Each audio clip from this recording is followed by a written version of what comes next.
இந்திய அரசாங்கம் சமீபத்தில் புதிய சுங்கவரி விதிகளை அறிமுகப்படுத்தியுள்ளது. இதன்படி குறிப்பிட்ட நெடுஞ்சாலைகளில் 20 கிலோமீட்டர் சுற்றளவுக்குள் பயணிக்கும் GNSS global navigation satellite system பொருத்தப்பட்ட தனியார் வாகனங்களுக்கு சுங்கவரி விலக்கு வழங்கப்படுகிறது. தற்போது இந்த விதி சில நெடுஞ்சாலைகளில் மட்டுமே அமலில் உள்ளது. எனினும் விரைவில் நாடு முழுவதும் இதை விரிவுபடுத்த அரசு திட்டமிட்டுள்ளது. இந்த மாற்றம் சுங்கச்சாவடிகளில் நெரிசலை குறைத்து பயணத்தை சீராகவும் திறமையாகவும் மாற்றும் என எதிர்பார்க்கப்படுகிறது. GNSS என்பது துல்லியமான இருப்பிட கண்காணிப்பை செயல்படுத்தும் குளோபல் நேவிகேஷன் சாட்டலைட் சிஸ்டம் ஆகும். இந்த தொழில்நுட்பத்தின் மூலம் டோல் சாலைகளில் பயணிக்கும் தூரத்தின் அடிப்படையில் சுங்கக் கட்டணம் கணக்கிடப்படுகிறது.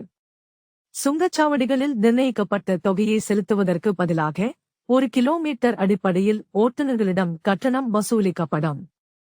இந்த அமைப்பு ஏற்கனவே கர்நாடகாவில் பெங்களூரு மைசூர் நெடுஞ்சாலை, தேசிய நெடுஞ்சாலை 275 மற்றும் ஹரியானாவில் பானிபட் ஹிசார் நெடுஞ்சாலை, தேசிய நெடுஞ்சாலை 709 ஆகியவற்றில் செயல்படுத்தப்பட்டுள்ளது.